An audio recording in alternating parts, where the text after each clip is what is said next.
Notre secours est dans le nom du Seigneur qui a fait le ciel et la terre. Viens, Esprit Saint, viens par la puissante intercession du cœur immaculé de Marie, ton épouse bien-aimée. Mon Jésus, je te demande de blesser mes oreilles de tes épines, que je n'entende plus que ta voix, mes yeux, que je ne vois plus que toi, ma langue, qu'elle soit muette à tout ce qui pourrait t'offenser, mais qu'elle soit libérée pour te louer et te bénir en toutes choses. Ô mon roi Jésus, entoure-moi d'épines, qu'elle me protège, me défende et me garde tout à toi. Bonjour tout le monde, j'espère que vous allez bien. Et c'est parti, on se remet au travail, on continue la lecture du livre du ciel. On est rendu à la page 88 pour la version de Rassemblement à son image. Maintenant, tandis que je voyais Jésus sous l'aspect que j'ai déjà mentionné, il m'envoya de sa bouche un souffle qui remplit toute mon âme. Il me sembla qu'avec ce souffle, Jésus me tirait derrière lui, et je commençai à sentir mon âme quitter mon corps. Je la sentis sortir de tous les côtés, de ma tête, de mes mains et même de mes pieds. C'était la première fois que cela m'arrivait. Je commençai à me dire au fond de moi, maintenant je vais mourir, le Seigneur est venu me prendre. Quand je me voyais sortir du corps, l'âme avait la même sensation que le corps, avec cette différence que le corps contient de la chair, des nerfs et des os, et que l'âme n'en a pas. C'est un corps de lumière.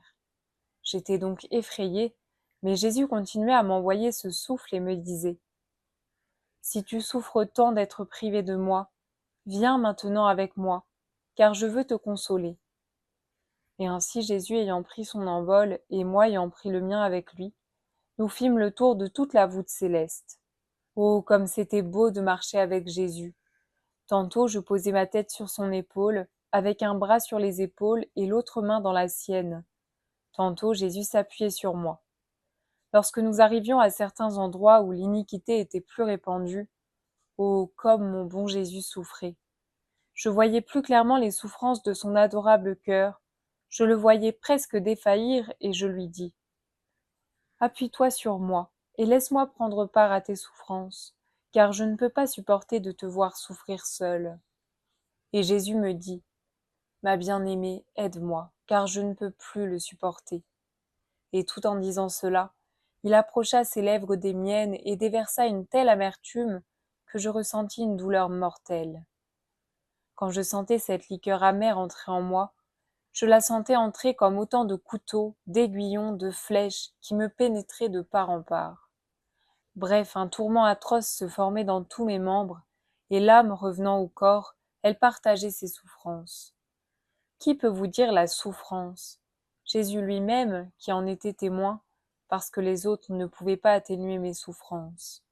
Et dans cet état, je perdais connaissance et l'on devait attendre que le confesseur veuille bien venir, car l'obéissance aussi pouvait les atténuer. Donc seul Jésus pouvait m'aider. Quand il voyait que la nature ne pouvait plus rien faire et que j'étais au bout du rouleau, qu'il ne me restait plus qu'à rendre mon dernier souffle, oh, combien de fois la mort s'est moquée de moi, mais un jour je me moquerai d'elle. Alors il venait, me prenait dans ses bras, me rapprochait de son cœur, et, oh, comme je sentais la vie revenir. Puis de ses lèvres, il versait une liqueur très douce, et de cette façon, mes douleurs étaient atténuées. D'autres fois, alors qu'il m'emmenait avec lui, si l'on rencontrait des péchés de blasphème contre la charité ou autre, il déversait cette amertume empoisonnée. S'il s'agissait de péchés de malhonnêteté, il déversait une chose puante et pourrie. Quand je revenais à moi, je sentais si bien cette puanteur, et la puanteur était si grande qu'elle me retournait l'estomac, et que je me sentais défaillir. Parfois, en prenant la nourriture, ensuite, quand je la vomissais, je sentais cette pourriture mélangée à la nourriture sortir de ma bouche. Parfois, ensuite, il m'emmenait dans les églises, et même là, mon bon Jésus était offensé. Oh, comme ces œuvres, saintes certes, mais faites comme si elles étaient éreintantes, ces prières vides d'esprit intérieur, atteignaient mal son cœur. Cette fausse piété seulement apparente semblait faire plus d'insultes à Jésus que d'honneur. Ah oui, ce cœur saint, pur, droit, ne pouvait pas recevoir des œuvres aussi mal faites. Oh, combien de fois ne s'est-il pas plaint en disant « Ma fille, même de la part de gens qui se disent pieux, vois combien d'offenses ils me font. Même dans les lieux les plus saints, en recevant les mêmes sacrements, au lieu d'en sortir purifiés, ils en sortent plus souillés. » Ah oui, combien Jésus souffrait de voir les gens communier de manière sacrilège, les prêtres célébraient le saint sacrifice de la messe en état de péché mortel, par habitude, et je suis horrifiée de le dire, par intérêt personnel. Oh, combien de fois mon Jésus m'a-t-il montré ces scènes douloureuses?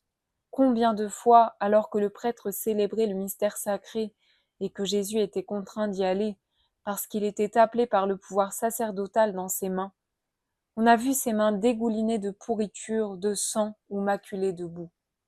Oh, comme l'état de Jésus était alors compatissant, si saint, si pur, dans ses mains qui faisaient horreur, rien qu'à les regarder.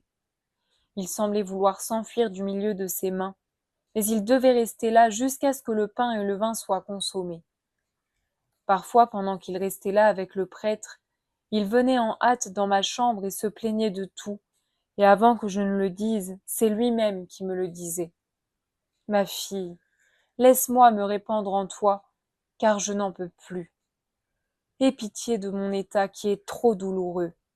Sois patiente, souffrons ensemble. » Et tout en disant cela, il versait de sa bouche dans la mienne. Mais qui peut dire ce qu'il déversait? Cela semblait être un poison amer, une pourriture puante, mélangée à une nourriture si dure et si nauséabonde que parfois elle ne descendait pas. Qui peut donc dire les souffrances que produisait ce déversement de Jésus?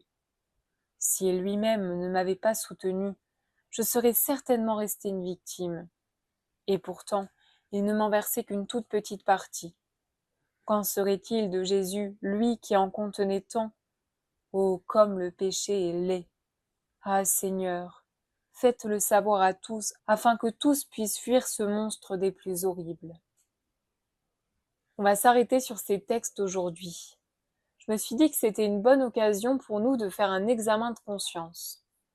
On voit que Jésus partage ses souffrances, son amertume, l'amertume qu'il porte à Louisa, qui est même décrite comme quelque chose de pourri, quelque chose de puant, et on s'aperçoit que cette chose puante et pourrie, ce sont nos péchés, le mal qu'on accomplit et qui touche directement Jésus.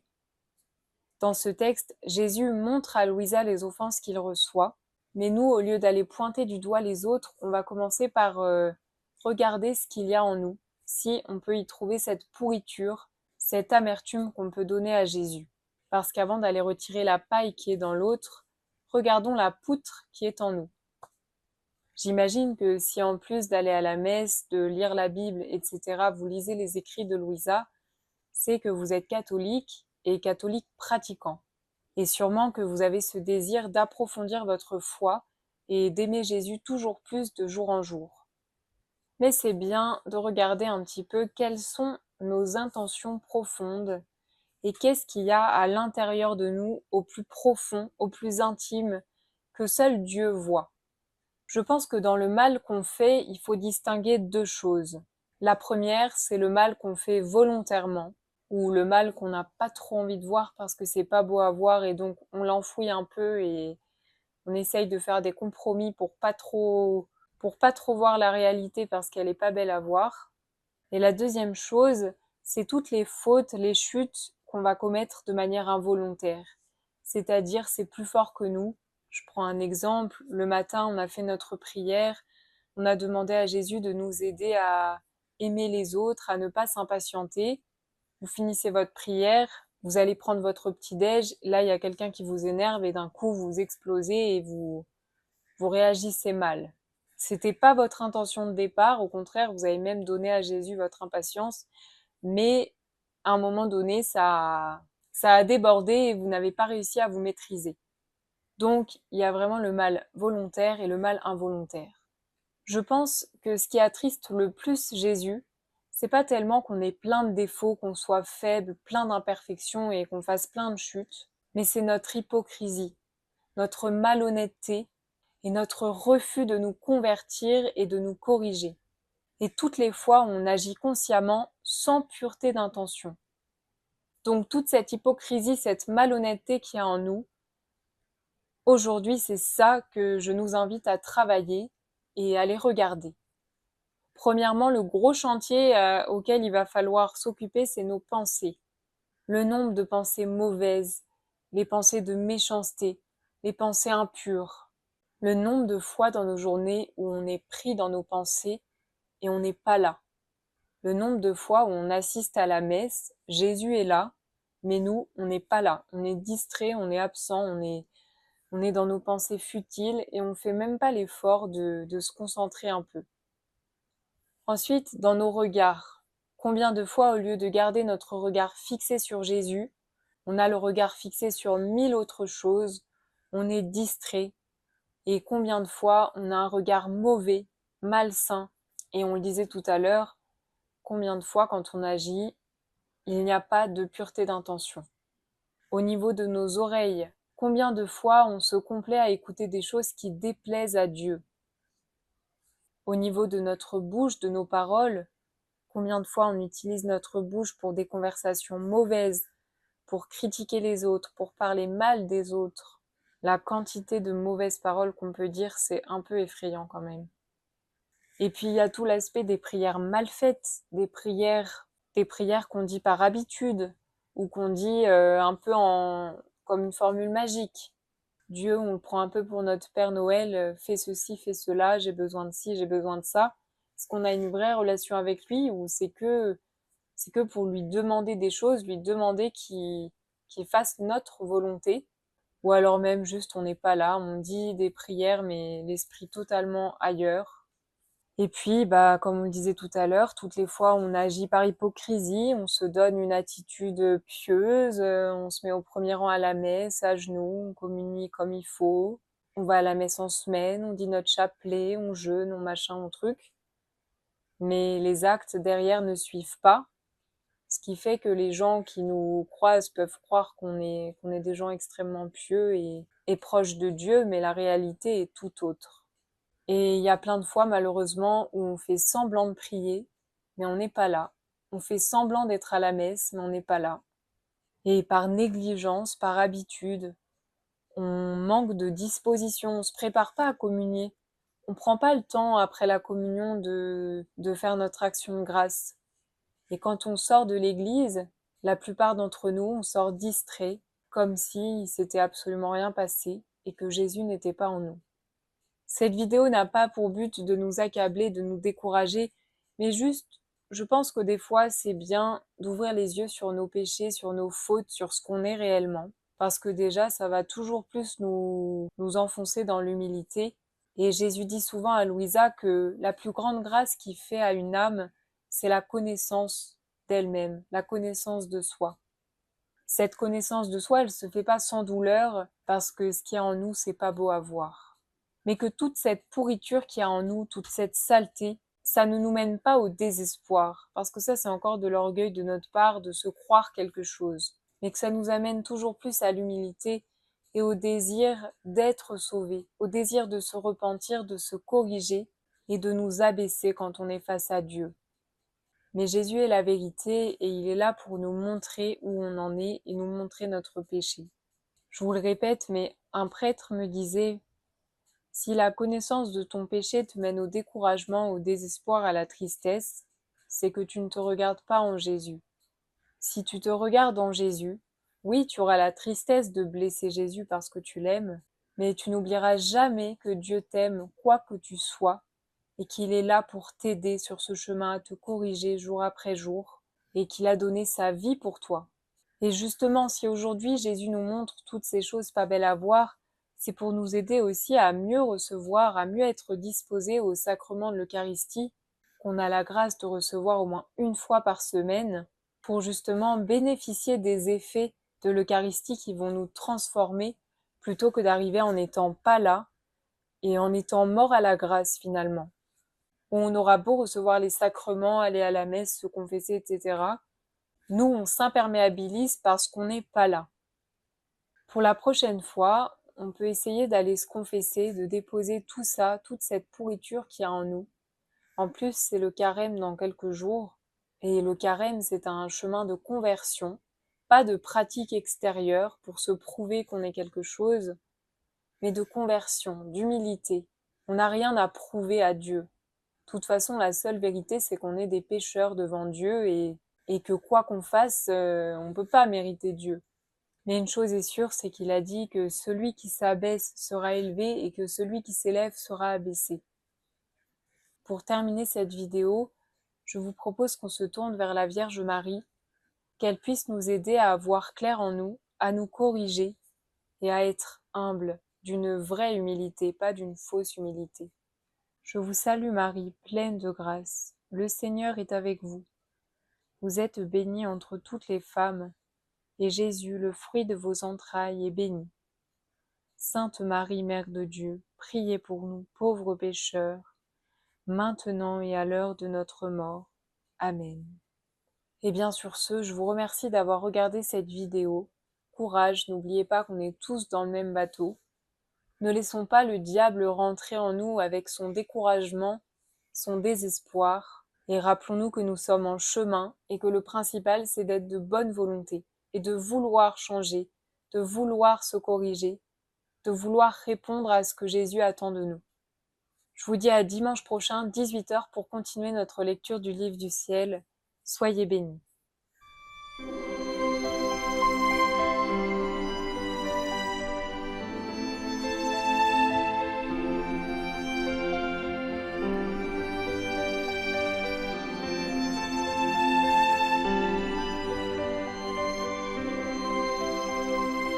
Ô Vierge Marie, ma mère chérie, écoute ma prière aujourd'hui.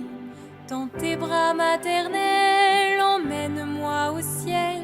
J'ai quelque chose à déposer au pied de la Trinité. J'ai besoin que tu me guides pas à pas. Je veux tout faire avec toi.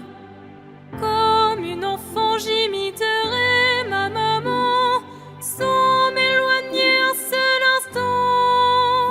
Ave Maria, Ave Maria, Ave, Ave, Ave Maria. Viens me purifier, me disposer pour que je puisse me prosterner devant la majesté. Il faut que tu habites ta petite fille. Donne-moi tes vertus, ton amour et ta vie. Ainsi paré, je pourrai déposer ce que j'ai à donner à la divinité. Elle ne pourra rien me refuser en voyant le vêtement de ma mère immaculée. Ave Maria, Ave Maria, Ave, Ave, Ave Maria. Ce que j'ai à offrir à la Sainte Trinité, c'est le don total de ma volonté pour vivre chaque instant de ma vie dans sa divine volonté. Je prends à témoin les anges et les